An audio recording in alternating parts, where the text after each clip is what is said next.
Well, good morning, everyone. My name is Ted Gardner, and I'm an interviewer for the Veterans Oral History Project. And we have the honor and pleasure of having Betty Kloecker with us here. Kloecker. Kloecker. That's right. rhymes You with- said no umlaut. That's right. It rhymes with checker. All right. Go ahead. Okay, Betty Kloecker. And we're going to find out about Betty and her service and her wonderful experience, I hope, in the service and serving her country at the same time. Betty, where were you born? On Celestial Street in Mount Adams. Celestial Street, And my goodness. the family home is still there.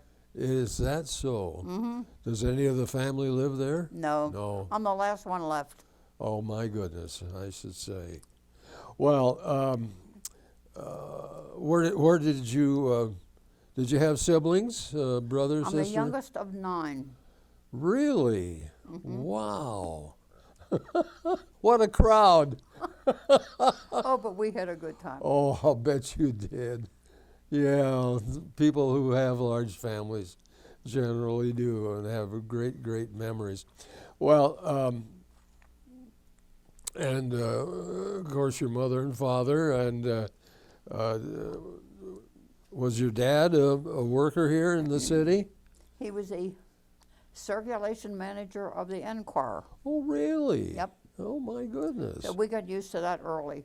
Oh, my, yeah. Well, that's a nifty man. Oh, I can imagine so.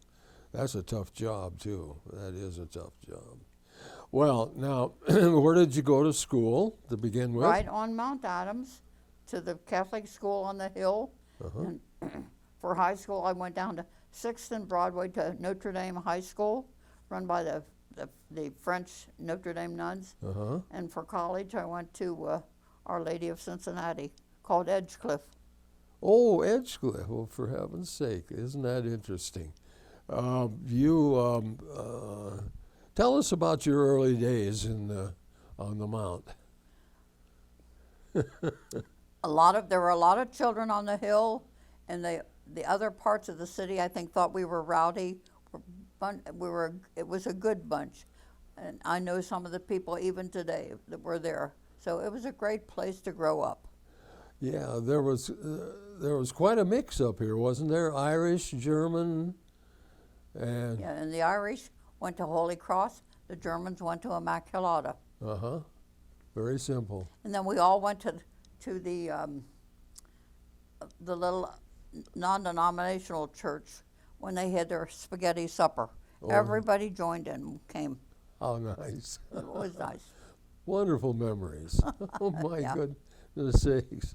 Well, 9 children, my word. That is something. Did you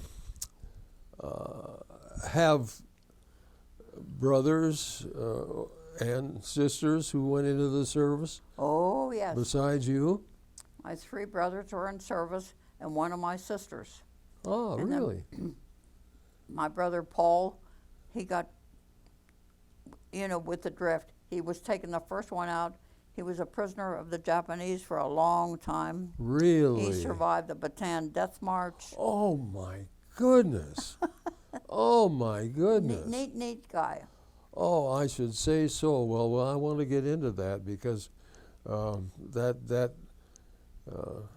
I study history a lot, and I But the funny part, he would never talk about it. never talk about it.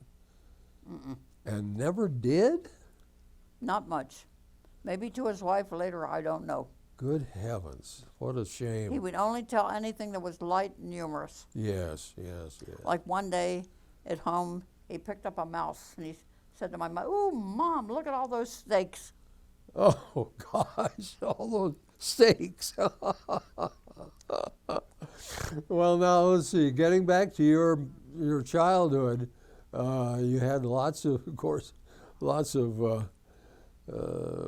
the family, you had lots of neighbor friends and all that sort of thing. As you say, the children were quite prevalent on the hill. You either went to Holy Cross or Immaculata or the public school. That was it. That Simple. was it. Very simple.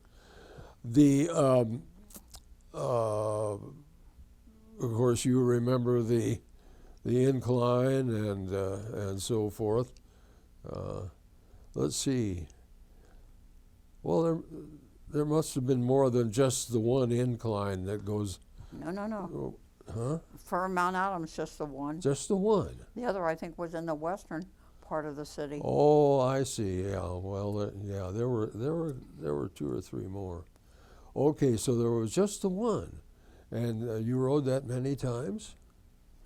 When you got on the incline, not the bus or the No. streetcar, a nickel. A nickel. You stayed on the outside, and it cost you a nickel. But if you were slick enough, you could get on the incline when the bus or the car went in, and the motorman didn't know. You sneak in. Get a free ride. Oh, that's wonderful. Well, you, of course, you lived through the Great Depression and saw a lot of tough times too, huh? I have to say, though, my father provided for us so well. Right. I never felt that. I'm the same way, yeah. But I do remember in school, sometimes the girls would bring their lunch. It was 2 pieces of bread with a piece of lettuce. How about that? That was lunch. Goodness sakes. Well, as we know, in those days, of course, the Red Cross was very prominent in helping people. Do you remember the 1937 flood? How about that? Tell us about that. What did you see? My father, being a newspaper man, told us, my sister and I, the 2 youngest, don't go downtown. Because, we're right up on the top of the hill. So don't go downtown. So they all left, and we got on the thing. We were downtown, right in the heart of it all. And guess who we bumped into? My father. Oh, my goodness. Anyway. I bet he had a few things to say about that. Later. Well, the transportation in those days, now let's see, you had the incline In a streetcar. and the streetcar. And where would you get the streetcar to go downtown? At the top of Celestial, at Top the of incline. I see. It went Okay. down, Okay. and it came back up. Okay. And the cables that pulled that incline, I think they were about that big around. Wow. And Yeah. they with black grease on them and whatever. Right. Right. Yeah. We lost a lot when we destroyed that last incline as a tourist attraction, and could have been a wonderful thing for the city. Well, so your brother was drafted into the Army? My 3 brothers were. Your 3 brothers were. Mm-hmm. Well, tell us about your first brother, and where was he, where did he serve, and Well, he went in what they called the first draft. Mm-hmm. And he was out of the country before Pearl Harbor. He was in the Philippines. And of course, he got caught. That's where they got caught. So he ended up 5 years later in Japan. Well, he was a prisoner of the war. Uh-huh. So anyway, my other 2 brothers one was in the Belgian Bulge, Oh, yes. and my other brother was mostly in the U.S. Mm-hmm. My one sister was in the WAC, the Women's Army. Mm-hmm. So anyway, So you finished, how did that work out for you? You finished high school and college. then college. Hmm. And you got your degree, and then what happened? Took off. Took off I took off. like yeah. a big bird. Yeah, to see the world, Right. and I did. Did you really? Tell us about that now. Well, That sounds fascinating. I was in Washington for quite a while, and through a friend of a man I work for, an admiral I work for, he said, "Bet, why don't you go over and check CIA?" I said, So I went over and I checked CIA and I joined. Really? Yeah. Oh, that was about 1947? Well, no, it was more like 56. Ah, okay. Anyway, so I did. Wonderful group of people there and stuff.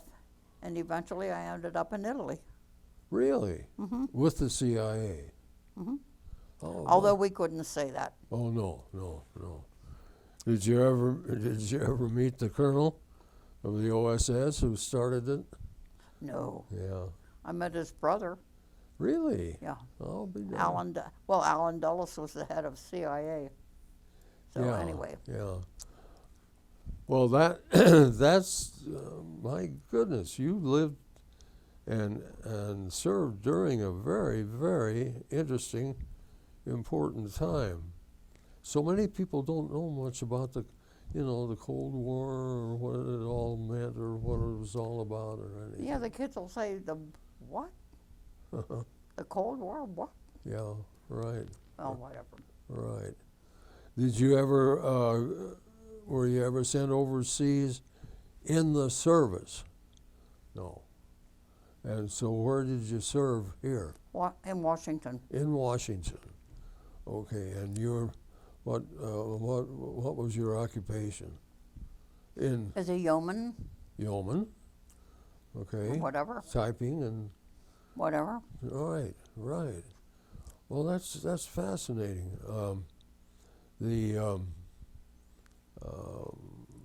The services for the women at that time were Limited. kind of questionable. So many people didn't think that women should go into the service at all. But they also forget that back in World War I, women served in the Navy particularly, and so forth. Did you? What was your educational training at college? I have a liberal arts degree. I majored in English Lit, and I loved it. Wow. Liked to read, Yeah. anything connected with reading, writing. Oh yeah. So, How and mu- I think it's a very elastic degree. It goes in all directions. Yes, it does, and certainly serves a person well. Yeah.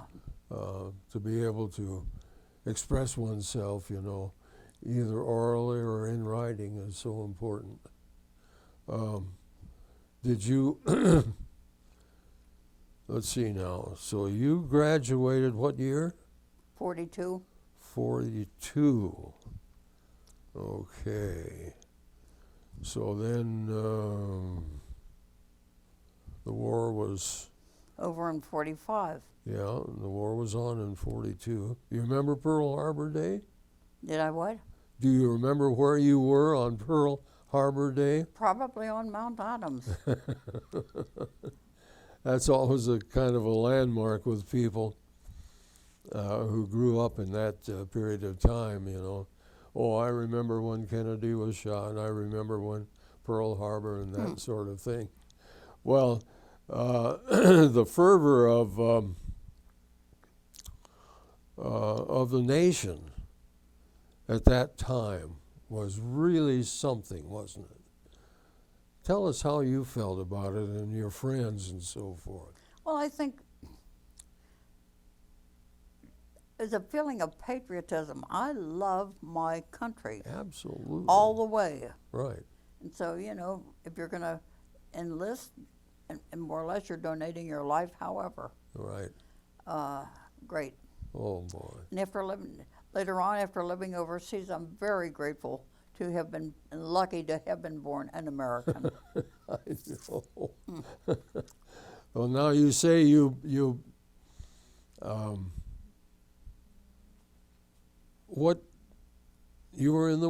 were a wave, right? Navy. Yep, good old Navy. And Yeoman, third class, second class, first class, all the First way, class. all the way up. Good for you. And that in itself is a great accomplishment, I'd say, because the Navy could, like all the armed services, the Navy could be tough because of the overwhelming propensity of the males.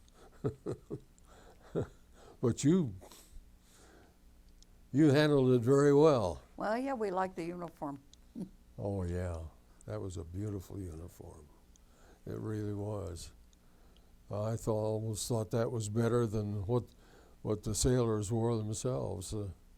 But in when you first decided, was it right after you graduated from college that you went in? Oh, no. Because my brothers, well, one was a prisoner of war. We didn't know where he was. Oh my! Knew nothing about it. And in due time, there was no one else left around, so I went in the service. Right, I see. Did your family spread out? Did some of them go to other cities to live and so forth? Not Everybody? then. Not then, but they did later. Once they all came back, we all came back. Yeah, they spread. Right, that's right. Well, really, it's just it's fascinating. The appeal of Mount Adams and the history of it and everything is so interesting, and the characters are coming and going. And during the Depression, did you were you aware of difficulties in the city, crime or anything like that? Your dad being a newspaper person? No, he took good care of us. I wasn't aware of it at all. Right. Well, that is that's really noteworthy. Well, so with your degree in Lit and English and so forth, did you ever teach? No. My one sister was a teacher, and when I was in college, she had gotten quite sick, flu or something, and so they needed a pinch hitter, and they weaseled me out of college to watch her classes. Mm-hmm. Oh God, I knew then I never wanted to be a teacher ever. Imagine what it's like today. Holy cow. Anyway, where did you substitute? I don't remember anymore. It was a Catholic school. Okay, all right. And I think it was 7th and 8th graders, and they scared me to death. Oh, I thought, boy. oh, yay. If ever I knew I didn't want to be a teacher, I knew it then. Well, as time went on, now your brother in the Bataan Death March, was he very reluctant to talk about it? To the day he died, he said very little. Oh my goodness. Oh my goodness. We were just grateful he came home. Because for a long time, we didn't know whether he was alive or dead. Of course. Oh my goodness.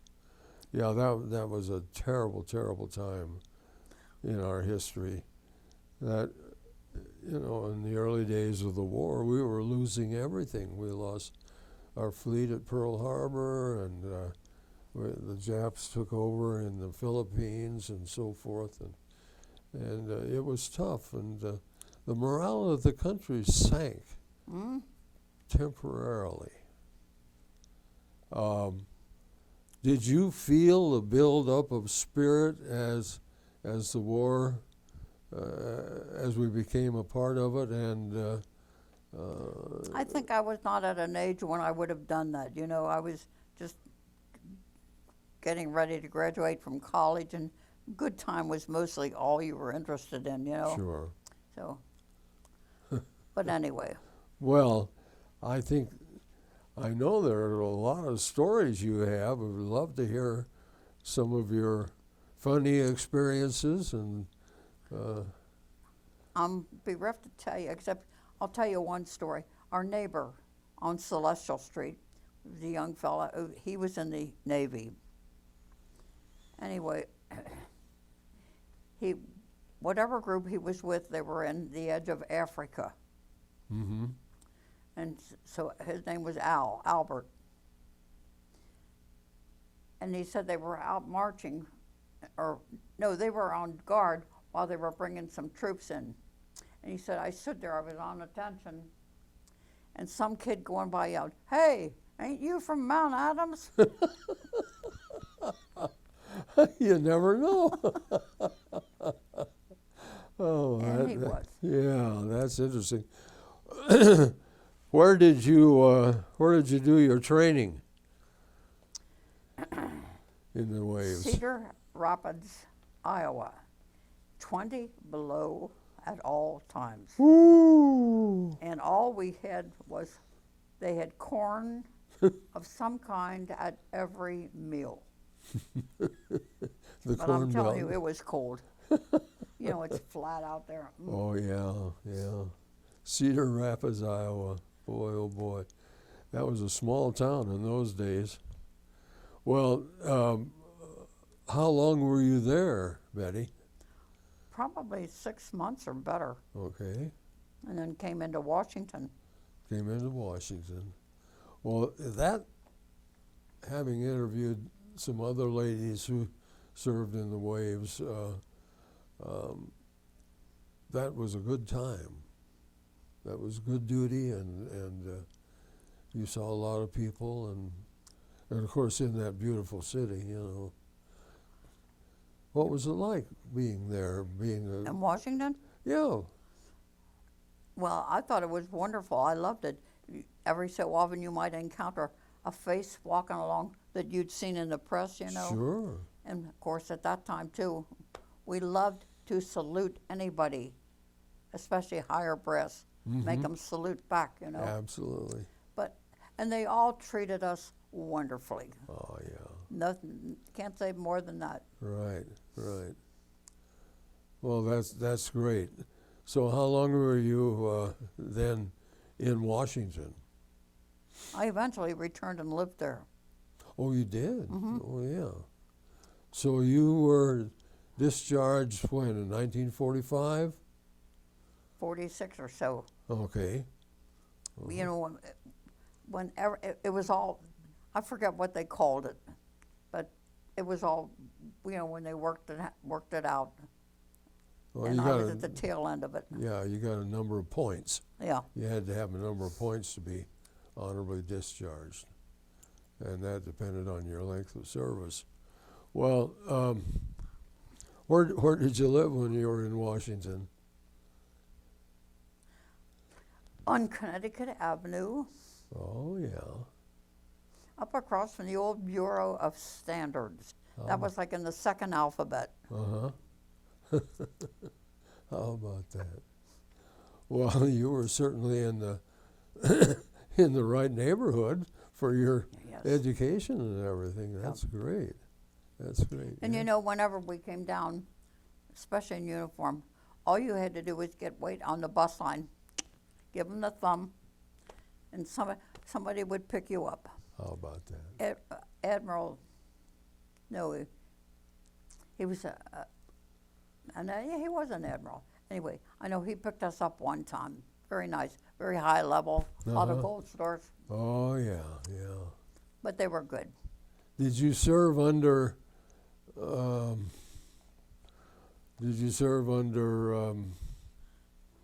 famous admiral in the Navy? Well,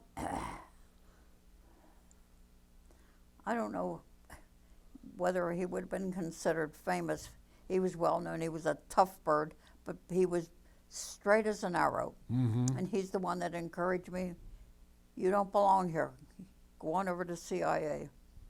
Really? How about that? Well, he recognized talent. for which I was very glad. Oh, I should say so. Well, now the CIA, that, of course, that is a mystery organization shrouded in secrets and clouds and Right. everything. Um, are you still restricted from talking about it? And I do. I respect it, you know. Of course, of course, of course. Because, you know, the War Secrets Act expired 30 years after the peace treaty. And I just wondered if you, where were you first sent in the CIA? Where? Yeah, abroad. Oh, no, I was in Washington. Oh, you said you wound Oh, up then in, I went to Rome. yeah, you wound up in Italy. You were still in the CIA there? Uh-huh. Although you could not say that. No, no, no. I understand. Were there other places in between that you, No, not for me. uh-huh, okay. I spent about 6 years in it, six or 7 years in Italy. Really? Mm-hmm. That must have been wonderful. Oh, it was great. My goodness, yes. I should say. Everybody loves Italy. They're struggling today, but the Italian people are very, They're very warm. warm and wonderful, I should say. And of course, with your education. And what language did you study to get your degree? French. French. Okay. Never spent any time in France, huh? Only at the border. Uh-huh. No. Was having too good a time in Italy. Did you have opportunity to travel over there when you were there? Mm-hmm. Had a car and so forth, and got to see most of the country? Yeah. Yeah. Mostly like in Great Britain and northern, like the Scandinavian countries. I didn't get to see much of France, which was unfortunate because I could have a French background. But Sure. anyway, it was great. Well, that is interesting. And in Scandinavia, of course, that you never think too much about being in secret duty in Scandinavia. You know, France, They were Italy, Germany, yes, but not.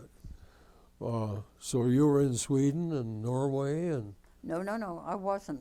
oh, Um, and I got to visit Sweden. I didn't get to visit Norway. I see. I would have if I'd been there longer, but I Right. didn't. Right, right.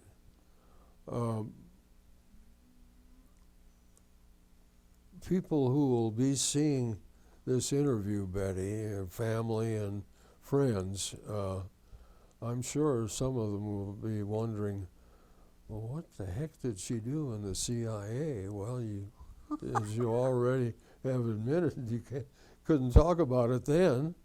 And I don't talk about it now. And you don't talk about it now? No. Oh. I'll be darned. That is interesting, because you certainly have a story to tell. I know one of my nephews followed me in, and the same thing. He doesn't talk about it. My word. Well, needless to say, then you haven't published your memoirs or No, anything not like yet. that. And I know, but with all my nieces and nephews, I talk with them. You know, one of my sisters said, "Stop talking to the kids, will you? Stop talking. They all want to do what you did. Let them go." Well, sure. Well, I I think it's truly remarkable that you had that kind of government service too, and when you got out, you say about 46, 47, okay, and then our country just kind of, we were also happy to have the war over. We wanted to get back home and raise a family and build a house and all of that sort of thing. And, you know, we let our military sink pretty low even after the war. Yeah. And we paid a lot of dollars for having done that, and I'm fearful of what they're talking about today, having pulled all the troops out of Iraq and so forth. My goodness, what a mess that's going to be, I'm telling you. Well, what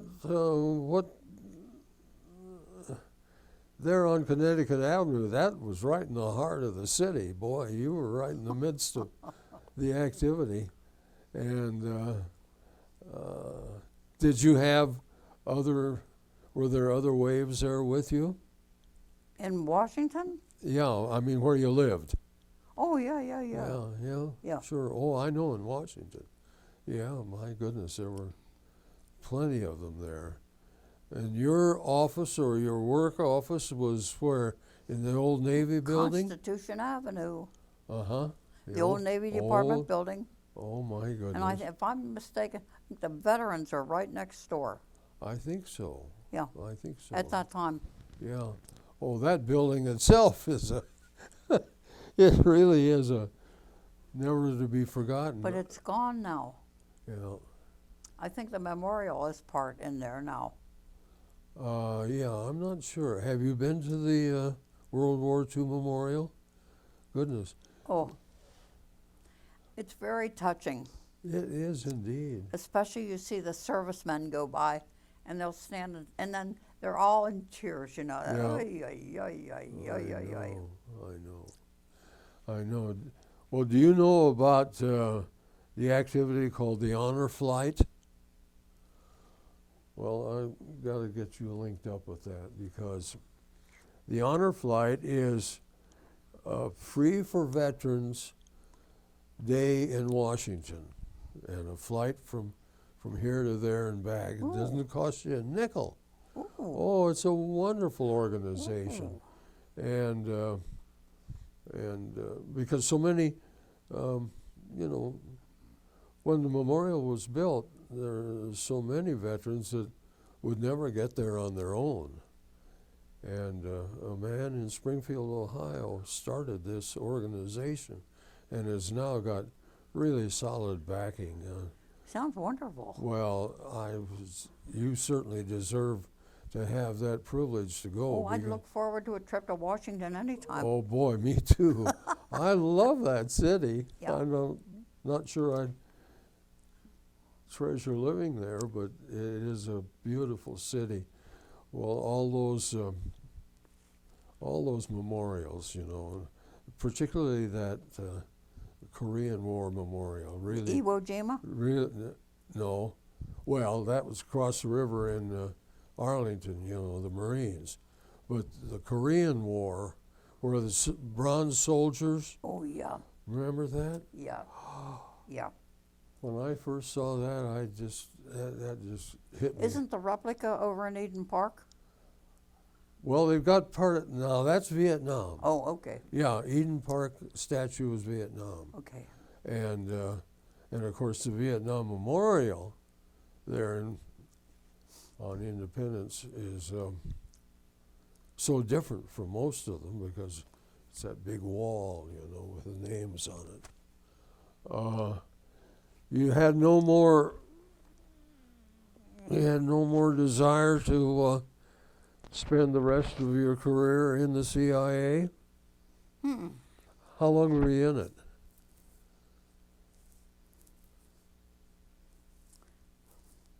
I'm sure a good 6 to 8 years. Really? Yeah. Okay. So you were out on your own then in the 1950s. You came back to Cincinnati, and tell us about what you did then. Well, unfortunately, I suffered a severe thyroid situation.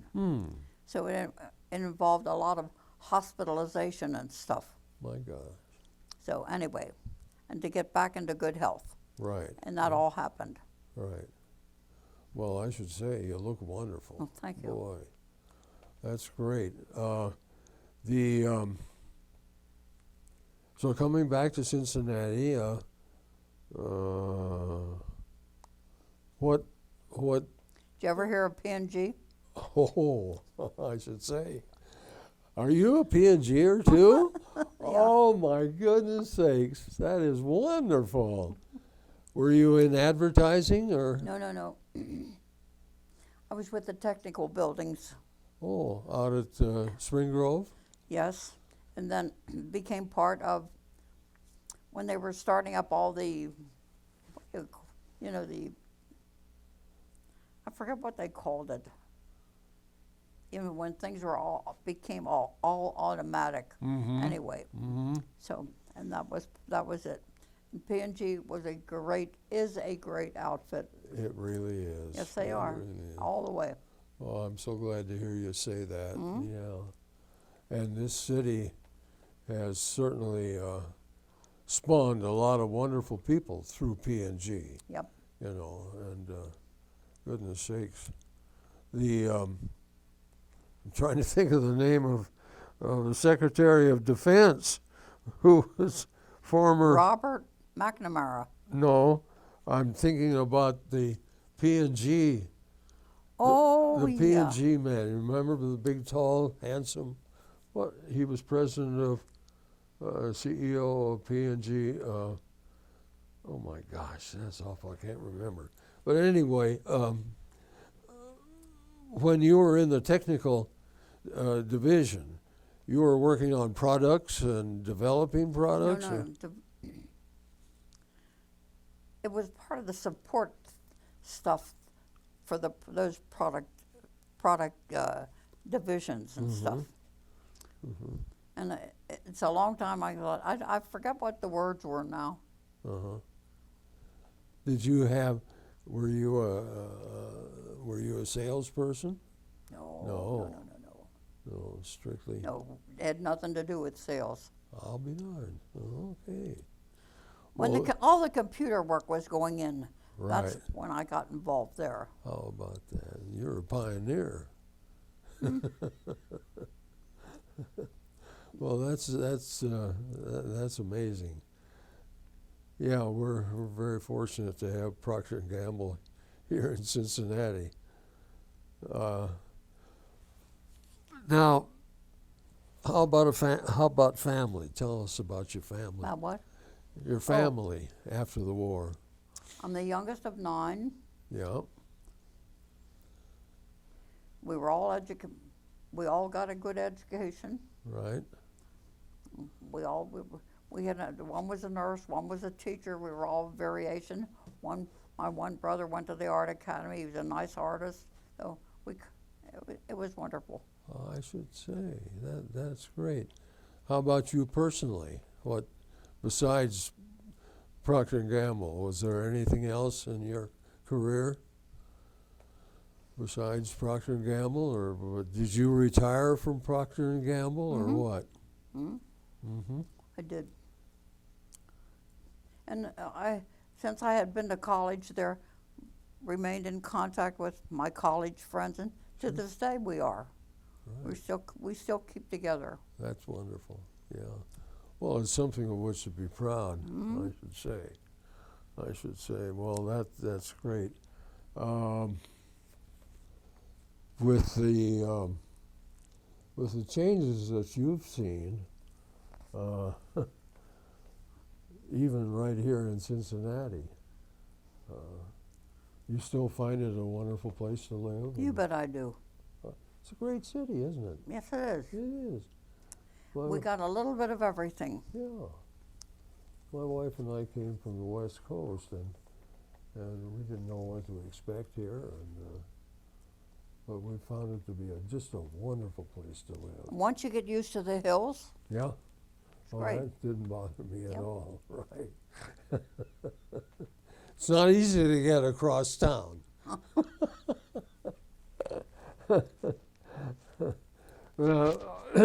Are there any of your How many of your brothers and sisters are left? You said I'm the last. You're the last one. Mhm. My goodness. Oh, Betty, that's something. Um, did you have a family of your own? No. No? No, I Okay. didn't. But I had quantities of nieces and nephews, Oh, I can imagine. and they so. have proliferated. Oh, sure. Great and great, great, great, and No, so just forth. great. Do you have family reunions? Yes, we had one for me last year for my 90th birthday. Good for Big you. whoop-de-doo. Over at over in New over at the Wiedemann Mansion over in Oh, yes, in yeah, Newport. we had a great celebration. Well, my nieces and nephews set it up. We had a great time. Oh, I can imagine so. I don't. Everybody came. I think that's wonderful. I being an only child, I never had that opportunity to have so much family around. Well, tell us some more about the Admiral and some of the things. There must be something you can tell us about what you did in the waves. Oh, well, that was just more or less clerical, you know, Just whatever. clerical. Yeah. Well, But it was a lot of nice, all along the way, a lot of good people. mm-hmm. That's good to hear. That's good to hear. Well, I keep harking back to your brother and the Bataan Death March, and one of the blackest parts of our history. And to think of what our enemy did to those people is just unbelievable. Got any other funny stories? Probably, but I can't think of them now. And I might have to put them in my, my biography. Well, I bet it would read like a thriller. Probably no better than anybody else's, you know. I know there's so many books out today on politics and everything, you know, you can't keep up with it all.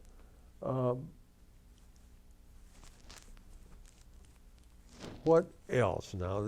Come on, I know you've got some stories you could tell us that people would love to see and hear about. It can't be I've been very blessed, it seemed, in being involved with people. Whatever your involvement is, you know. And they've all been very nice people. Oh, that's wonderful. That's wonderful. Fun Yeah. people. Oh yeah. Well, that's easy to do.